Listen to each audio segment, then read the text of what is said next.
नमस्कार।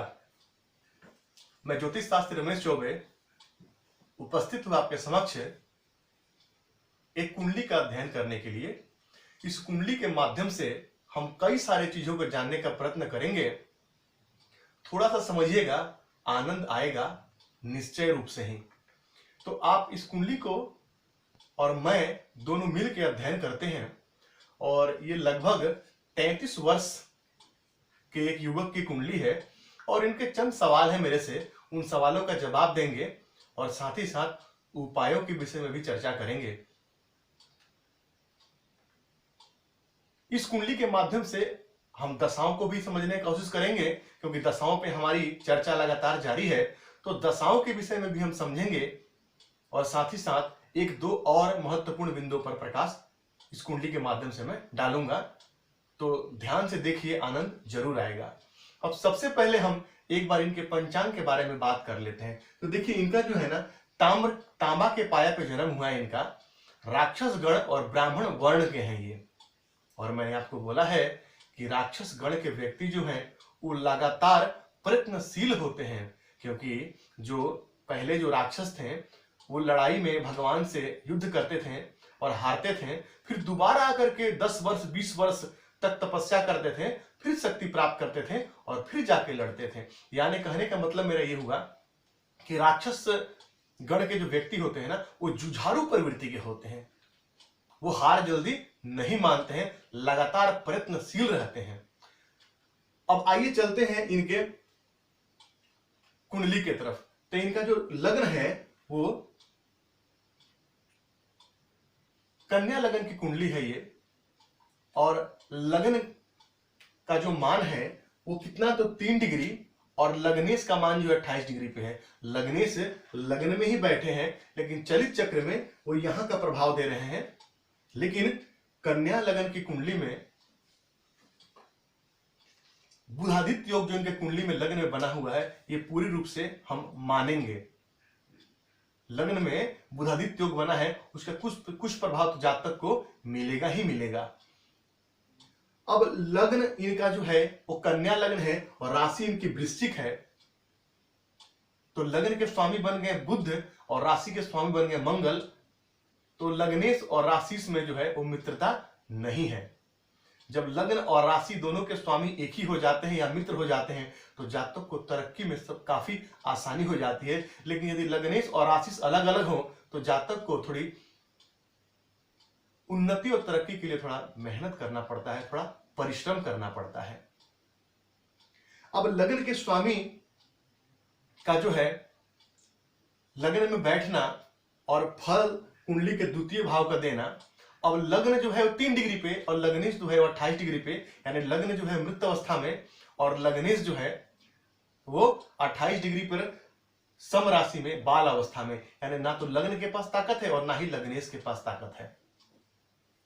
ये जो व्यक्ति है, ये जो युवक हैं, वो एक कॉलेज में प्रोफेसर हैं, पढ़ाते हैं और ठीक ठाक पैसा कमा लेते हैं। अब इनके पंचम भाव के जो स्वामी बनते हैं शनिदेव, वो छठे भाव और पंचम भाव दोनों भाव के स्वामी हैं। वो कुंडली के जाके और चौथे भाव बैठे हैं। तो चौथे भाव में शनिदेव जो है वो खराब फल प्रदान नहीं करते हैं। हाँ, चौथे भाव में शनिदेव बैठ करके पारिवारिक कलह जरूर देते हैं, क्योंकि ये पापक ग्रह है। और यहाँ छठे भाव के स्वामी जब कुंडली के चौथे भाव में जाके बैठेंगे तो थोड़ा बहुत परिवार में समस्या तो देंगे ही देंगे। साथ ही साथ इनके कुंडली के जो भाग्य भाव है और कुंडली के जो धन भाव है, इसके स्वामी शुक्रदेव बनते हैं। और इस कुंडली में अत्यंत कारक और सडबल में सबसे मजबूत शुक्रदेव है, जो कुंडली के आय भाव में बैठते हैं। ये अत्यंत ही श्रेष्ठ है। धन भाव के स्वामी का जाके कुंडली के आय भाव में बैठना महाधनी योग का निर्माण करेगा। और साथ ही भाग्य भाव का स्वामी भी शुक्रदेव है, वो जाकर के कुंडली के धन भाव बैठे, ये अत्यंत श्रेष्ठ है और सडबल में सबसे मजबूत है। अब शुक्र कुंडली में मजबूत हो जाए तो जातक को हमेशा अपने चरित्र को थोड़ा पकड़ के रखना चाहिए और साथ ही साथ जो है वो थोड़ा फिजूल खर्ची पे ध्यान देना चाहिए, क्योंकि ऐसा जातक शौकीन प्रवृत्ति का होता है यदि शुक्र कुंडली मजबूत हो जाए तो। और बिना मतलब के जहां 2 रुपए खर्चा करना है वहां 10 रुपए खर्चा करता है। तो जातक को अपने खर्चों पे थोड़ा अंकुश लगा के रखना चाहिए। अब इनके कुंडली में जो व्यय भाव के स्वामी सूर्यदेव है वो कुंडली के लग्न में ही आके बैठे हुए हैं, और व्यय भाव का स्वामी यदि लग्न में आके बैठ जाए तो जातक, अब मैं आपको बताया कि व्यय करेगा, अनाप शनाप व्यय करेगा, तो ये जातक को इस बात पे थोड़ा ध्यान रखना चाहिए। अब चंद्रमा इनके कुंडली के तीसरे भाव में बैठे हैं, और चंद्रमा जो है यहाँ पे कुंडली के आय भाव के स्वामी होकर के पराक्रम भाव में बैठे हैं, यानी जातक अपने पराक्रम से ही जीवन में श्रेष्ठ आय की प्राप्ति कर सकता है। लेकिन चंद्रमा यदि कुंडली के तीसरे भाव बैठे हो तो जातक जो थोड़ा है वो थोड़ा फ्रीकल माइंड का होता है, डिसीजन मेकिंग का प्रॉब्लम होता है। ऐसे व्यक्ति को एक बातों पे 10 बार विचार करता है, करूं या ना करूं। तो तीसरे भाव के चंद्रमा थोड़ा जातक को फ्रीकल माइंडेड बना देते हैं, ये भी आपको ध्यान रखना चाहिए। अब इस कुंडली के जो सप्तम भाव के स्वामी हैं देवगुरु बृहस्पति, और साथ ही साथ यहाँ पे कुंडली के चौथे भाव के स्वामी हैं, यानी कि पत्नी भाव के स्वामी, पार्टनर भाव के स्वामी, और यहाँ पे कुंडली के चौथे भाव के स्वामी भूमि वाहन मकान का, वो कुंडली के जाके 11वें भाव में बैठे हैं। मैंने आपको बताया कि इस कुंडली में जो देवगुरु बृहस्पति हैं वो समभावस्थ हैं, जहां जैसे बैठेंगे वैसा फल प्रदान करेंगे। तो यहाँ वो कारक हो जाते हैं कुंडली के भाग्य भाव में बैठ करके, और शुक्र की राशि में शुक्र से तात्कालिक मैत्री बना के बैठे तो अपना फल निश्चय ही अच्छा देंगे जातक को। तो पत्नी के आने के बाद ही इस कुंडली में भाग्य का उन्नति है, और इन्होंने इस बात को स्वीकारा कि हाँ, विवाह के बाद ही मेरी जो बहुत प्रकार की उलझने थी वो शांत हुई और मेरी उन्नति और तरक्की हुई। अब देवगुरु की यहाँ से बृहस्पति की दृष्टि जो है कुंडली के लग्न पे पड़ेगी, पराक्रम पे पड़ेगा, और कुंडली के पंचम भाव पड़ेगा। तो लग्न को देखेंगे बृहस्पति, बुध को देखेंगे। अब जब भी बृहस्पति बुध को देखेंगे, मैंने आपको बताया है, जब भी दोनों का दृष्टि संबंध होगा तो जातक जो है वो जातक के पास एक शक्ति विशेष प्रकार की आ जाती है। कैसी? तो दूसरे को समझाने की, पढ़ाने की, बुझाने की। तो इसीलिए ये बृहस्पति और गुरु का जो बृहस्पति और बुध का जो संबंध है वो जातक को टीचिंग के लाइन में लेके गया, शिक्षा के क्षेत्र में लेके गया। ये बड़ा ही समझने वाली एक बात है कि जब भी बुध और बृहस्पति एक दूसरे को दृष्टि संबंध जब देंगे या एक साथ बैठेंगे तो जातक जो है वो परामर्श के क्षेत्रों में, तो शिक्षा को देना यानी ज्ञान को बेचना, ज्ञान को भाई ज्ञान अपना जो है उसको बेच करके जातक जो है और पैसा कमा रहा है। एक ज्योतिषी क्या करता है? अपना वाणी बेचता है। तो वाणी बेचना, ज्ञान बेचना एक ही बात है। तो यहाँ पे उस मामले में तो ये कुंडली बहुत ही श्रेष्ठ है। शुक्र भी जाके बैठे आय भाव में, श्रेष्ठ फल देंगे, मैं आपको बताया। अब मंगल जो कुंडली के यहाँ पे सप्तम भाव बैठे हैं, जातक को मांगलिक बनाते हैं, तो थोड़ा दाम्पत्य जीवन में कलह भी देंगे। अब इनका मूल प्रश्न जो मेरे से था कि मैं पिछले कई सालों से लगातार व्यवसाय कर रहा हूं, लेकिन मुझे बार बार व्यवसाय में जो है वो धोखा मिलता है, मैं तरक्की नहीं कर पा रहा हूं व्यवसाय में। मतलब नौकरी में तो है ही, साथ ही इनकी अदम्य इच्छा है कि ये व्यापार भी करें। क्यों? क्योंकि लग्न के मालिक बुध है, और बुध एक मैनेजमेंट वाला ग्रह है, बहुत अच्छा जातक को एक मैनेज करने का पावर देता है। तो यहाँ पे जो ये राहु जो आपको यहाँ दिखाई दे रहे हैं वो कुंडली के यहाँ यानी कि सप्तम भाव का फल दे रहे हैं, और राहु और मंगल की युति कुंडली के सप्तम भाव में ये अच्छा नहीं है। ये जातक को बार बार व्यवसाय में धोखा मिलेगा। तो जातक को जो है वो व्यवसाय अपने नाम पे नहीं करना चाहिए। मैंने इनको बताया कि आप अपने नाम पे व्यवसाय मत कीजिए। तो इन्होंने पूछा फिर मुझे कैसे व्यवसाय करना चाहिए? तो मैंने बताया कि कुंडली के सप्तम भाव का स्वामी कुंडली के भाग्य भाव में जाके बैठा है, यानी कि पत्नी के आने के बाद ही भाग्य की उन्नति है। तो पत्नी के नाम से ही, और साथ ही साथ शुक्र जो है वो स्त्री कारक ग्रह है और कुंडली के आय भाव में बैठा है। तो पत्नी के मत से यदि चले, पत्नी की कुछ बातों को सुन के चले और पत्नी के नाम से यदि व्यवसाय करें तो इनको फायदा होगा। तो मैंने इनको बताया कि व्यवसाय आप कीजिए, आप जो है वो पार्टनरशिप में व्यवसाय मत कीजिए और पत्नी के नाम से कीजिए। और पार्टनरशिप में करते भी हैं यदि तो उसमें आपका नाम नहीं, यानी कि पत्नी के नाम से कर सकते हैं, इसमें आपको कोई परेशानी नहीं आएगी। दूसरी बात जो है, अब यहाँ पे जो है शनि देव जो है इस कुंडली में कारक है और अपने से एक घर पीछे बैठे हैं, और यहाँ जो शनि देव है वो मात्र 3 डिग्री पे बैठे हैं। यानी शनि देव भी जो है वो सम राशि में 3 डिग्री पे जो है वो कैसे, तो मृतक अवस्था में बैठे हैं, यानी शनि के पास भी यहाँ पे बलाबल नहीं है। लेकिन शुक्र देव इस कुंडली में कारक भी है, चटबल में मजबूत भी है, और 17 डिग्री पे यानी कि पूर्ण युवा अवस्था में बैठे हैं यहाँ पे। तो शुक्र के पास बहुत पावर है, शुक्र पूरे बलाबल में है, तो शुक्र ही जातक कुंडली में सारे कुछ दे सकते हैं। तो यदि ये व्यक्ति शुक्र से संबंधित कोई व्यापार करे, कोई शौक प्रसाधन का व्यापार, परफ्यूम का व्यापार जो करे, या यदि कोई स्त्रियों के अट्रैक्शन वाली जो चीजें होती है, या कपड़े का व्यापार कर ले, तो ऐसे जातक का व्यापार बहुत चलेगा। तो जातक यदि उस व्यापार में आए तो जातक को विशेष लाभ होगा।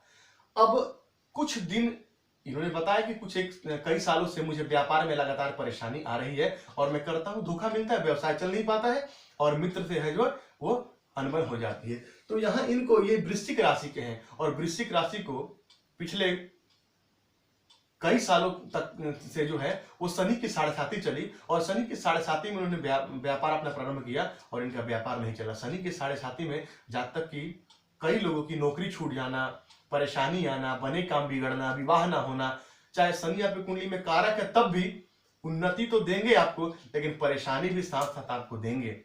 कारक होंगे तब भी कहीं ना कहीं आपको मानसिक अशांति तो देंगे ही देंगे, क्योंकि शनिदेव की 7.5 चले और जातक थोड़ा परेशान ना हो, ऐसा नहीं हो सकता है। यदि कुंडली में कारक होकर बैठे हैं, धन भाव में बैठे हैं, धन मतलब अच्छे भाव में बैठे हैं, अपने मित्र लग्नों में हैं, तो धन तो आपको देंगे, लेकिन परेशानी मानसिक आपकी बनी रहेगी। तो यहाँ पे इनको जो है 29/8/2010 से लेकर के 29/8/2030 तक किसकी, तो शुक्र की महादशा चलेगी। अब शुक्र की महादशा जो है इस लगन में सर्वाधिक महत्वपूर्ण फल देने वाली, क्योंकि शुक्र मैंने आपको बताया कि सबसे मजबूत है। अब इनको 29 अक्टूबर 2020 से लेकर के और 29 जून 2023 तक गुरु में गुरु का अंतर चलेगा, और मैंने आपको बताया है कि शुक्र में गुरु का अंतर कभी भी श्रेष्ठ फल प्रदायक नहीं हो सकता है। हालांकि यहाँ पे शुक्र और बृहस्पति में जो है वो 3 और 11 का संबंध है,